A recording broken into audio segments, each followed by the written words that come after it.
Hello everyone, welcome to our own Easy Learning classes. Today we will discuss about the enzyme kinetics and one of the most important topics for all the examination point of view like CSIR, DBT as well as the medical exams. Today we will discuss about mainly tricks to solve the PYQ. Okay, so let's start with the basic points of enzymes. What are enzymes and how we can define the enzymes? Enzymes are nothing but they are biological catalysts. Mainly enzymes are protein and there are two parts of enzyme. First is active site and substrate. Active site is the site where substrate get bind. Means it has a pocket on the enzyme which is called active site, and the molecule which get bind on this active site is called substrate. You can see in this figure there are three steps are mainly occur. First there is a catalysis reaction. Second is a reaction that substrate enters into the site of active site, whereas third step the new product is formed, and fourth after the getting binding of substrate with active site. Now let's start with apoenzyme, cofactor and holo enzyme. इस topic के बारे में ज़्यादा कुछ नहीं, बस आप अगर ये फिगर देख लें तो समझ जाएंगे. एपोएंजाइम प्लस कोफैक्टर दोनों को मिला के क्या बनता है, होलो एंजाइम. इसे कैसे समझ सकते हैं, just like in lock and की मॉडल से या फिर इंड्यूस्ड फिट मॉडल से. ठीक है, होलो एंजाइम आपका एपोएंजाइम में देखें, एपोएंजाइम एक कोई भी ऑब्जेक्ट है जिसमें कि एक ब्लैंक स्पेस है, वहाँ पे कोफैक्टर आके फीड हो जा रहा है और ये आपका बन जा रहा है होलो एंजाइम. मेनली दो पार्ट होते हैं, कुछ नॉन प्रोटीन कुछ प्रोटीन्स पार्ट होते हैं. एपोएंजाइम और कोफैक्टर मिला के आपका होलो एंजाइम हुआ. वहीं एपोएंजाइम और अगर कोफैक्टर को अलग अलग डिफाइन किया जाए तो उसकी अलग अलग डिफिनेशंस होती है. दो जो प्रोटीन्स होते हैं वो क्या होते हैं, एंजाइम्स के कुछ पार्ट होते हैं जो कि कैटालिटिक एक्टिविटी अपना परफॉर्म करते हैं. ठीक है, कोएंजाइम्स क्या होते हैं, कोएंजाइम्स एक कोफैक्टर होते हैं जो कि या तो इनऑर्गेनिक हो सकते हैं या फिर ऑर्गेनिक हो सकते हैं. प्रोस्थेटिक ग्रुप क्या होता है, जब आपका एपोएंजाइम जो होता है वो कम्प्लीटली ऐसे बाइंड होता है जिसको कि रिमूव करना मुश्किल होता है जब तक कि उसे कोई हार्म ना किया जाए, मीन्स ब्रेक डाउन ना किया जाए एंजाइम से. उसे क्या बोलते हैं, प्रोस्थेटिक ग्रुप. कोफैक्टर क्या होते हैं, ऑर्गेनिक इनऑर्गेनिक मॉलिक्यूल्स. वहीं प्रोस्थेटिक ग्रुप्स क्या होते हैं, जो बाइंडिंग होती है कोफैक्टर की और उस बाइंडिंग को ब्रेक डाउन किए बिना उसको रिमूव नहीं करना, उसको बोलते हैं प्रोस्थेटिक ग्रुप. अब देखते हैं क्लासिफिकेशन ऑफ एंजाइम. मेनली आपका एंजाइम कुछ पार्ट्स में क्लासिफाइड हुआ है like oxidoreductase, transferase, hydrolase, lyase, isomerase and ligase. Oxidoreductase में नाम से पता चल रहा है oxidation reduction, example alcohol dehydrogenase. Second transferase, नाम से ही है transfer of group, example phosphorylase. Hydrolase में क्या होगा, lyase means lysis of water, example lipase. Lyase में क्या होगा, removal of group from substrate, example aldolase. Isomerase में क्या होगा, आइसोमर क्या होता है, एक दूसरे का सेम की तरह जो दिखता है, मीन्स दो फॉर्म, किसी एक स्ट्रक्चर का दो फॉर्म, आइसोमरेशन रिएक्शन होगा. एग्जाम्पल क्या है, फॉस्फोट्राइओस आइसोमरेज. लाइगेज का क्या होता है, लाइगेज का मेन थिंग होता है एज अ फेविगम की तरह काम करना, मीन्स ज्वाइन करना दो चीज़ों को. ठीक है, दो चीज़ें ब्रेक डाउन होती हैं तो उसको कौन बाइंड करता है, लाइगेज. एग्जाम्पल क्या है, सक्सिनेट थायोकाइनेज. तो ये थे आपके एंजाइम्स के क्लासिफिकेशन. मेनली हम लोग 6 क्लासिफिकेशंस के बारे में पढ़ते हैं जो अभी हम लोगों ने डिस्कस किया. अब देखते हैं कुछ फार्मूलाज जो कि आज के क्वेश्चंस को सॉल्व करने में बहुत ही इंपॉर्टेंट रोल प्ले करते हैं, एज वेल एज बहुत सारे क्वेश्चंस इन्हीं टॉपिक्स पे बेस्ड होते हैं. सो एग्जाम्स के लिए ये आपको बहुत अच्छे से आना चाहिए. एंजाइम कॉन्सेंट्रेशन क्या होता है, weight upon molecular weight. Turnover number क्या होता है, के कैट. के कैट का फॉर्मूला क्या होता है, V max by E T, total enzyme concentration.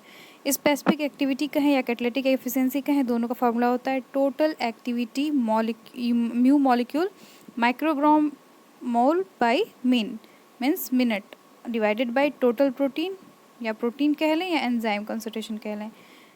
कौन सा यूनिट होगा, मिलीग्राम. ठीक है, यहाँ पे यूनिट बहुत इंपॉर्टेंट है. पहला टोटल एक्टिविटी का माइक्रोमोल पर मिनट और दूसरे का टोटल प्रोटीन का मिलीग्राम. ठीक है, ये बहुत इंपॉर्टेंट फॉर्मूला है. अब क्वेश्चन देखते हैं. CSIR 2016 में जो किया हुआ है वो भी पार्ट सी का क्वेश्चन है.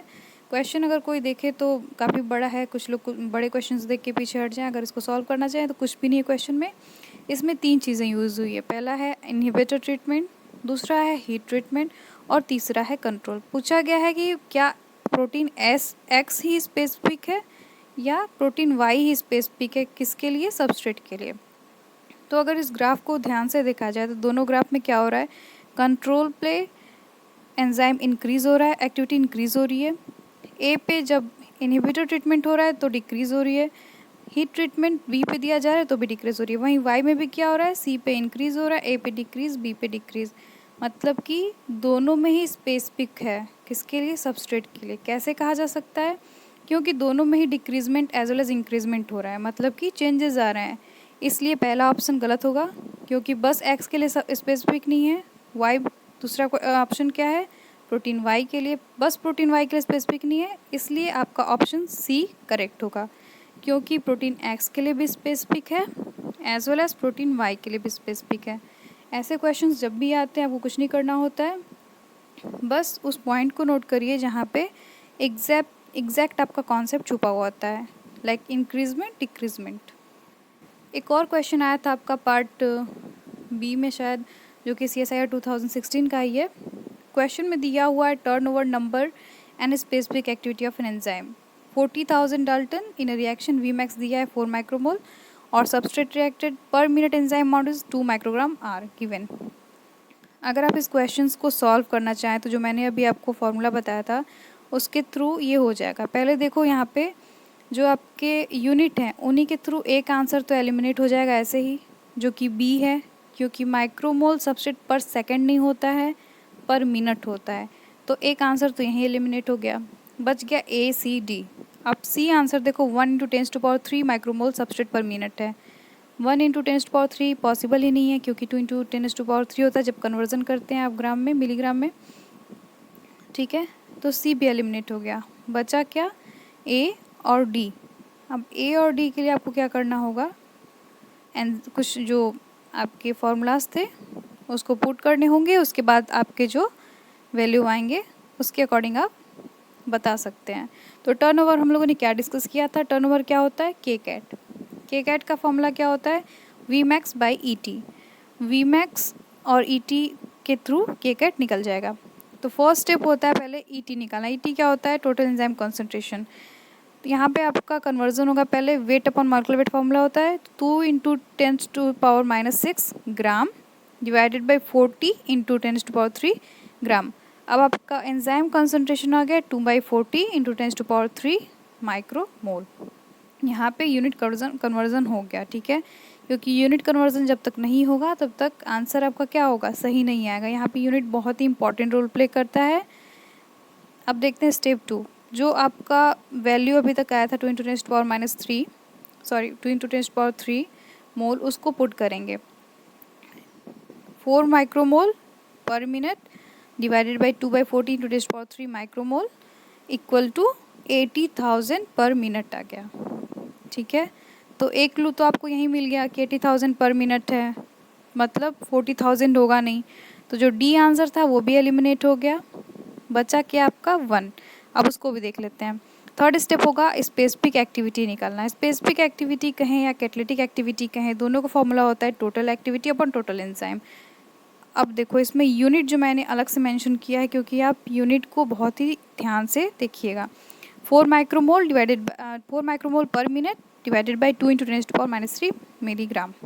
फाइनली क्या आ गया, 2 × 10⁻³ माइक्रोमोल पर मिनट, मतलब कि 80,000 पहले का होगा और दूसरे का 2 × 10⁻³ माइक्रोमोल पर मिनट। तो आंसर कौन सा हो गया आपका, आंसर मैच करा लीजिए, आंसर आपका मिल जाएगा। ठीक है, अब देखते हैं नेक्स्ट क्वेश्चन। एक और क्वेश्चन आया था, पेनिसिलिन एक्ट एज एसोसाइट सबस्ट्रेट। इसमें बताना है कि किस पे इनहिबिटर का इफेक्ट सबसे ज़्यादा होगा। सबसे पहले आपको पता होना चाहिए कि पेनिसिलिन होता क्या। पेनिसिलिन आपका इरिवर्सिबल एंजाइम होता है, और अगर बात किया जाए इसमें K1 K2 K3 में किस पे इनहिबिटर का इफेक्ट सबसे ज़्यादा है, तो वो K3 में होगा। जब वो इसलिए क्योंकि जब एंजाइम और सबस्ट्रेट कॉम्प्लेक्स का ब्रेक डाउन होता है प्रोडक्ट के फॉर्म में, तो जो सबसे ज़्यादा इफेक्ट पड़ता है इनहिबिटर का, वो इफेक्ट पड़ता है K3 पे। ठीक है, इसलिए इसका आंसर कोई और नहीं बस K3 होगा, means C is the correct answer. ठीक है, ऐसे क्वेश्चंस जब भी हैं तो K3 ही मेनली आपका वो सबस्ट्रेट होता है जहाँ पे कि कैटलिसिस होता है, जहाँ पे कि इनहिबिटर का सबसे ज़्यादा इफेक्ट होता है। Thank you. आई होप आपको ये वीडियो पसंद आया हो। नेक्स्ट क्लास में हम लोग और भी आगे क्वेश्चंस डिस्कस करेंगे with short tricks. Thank you, thanks a lot.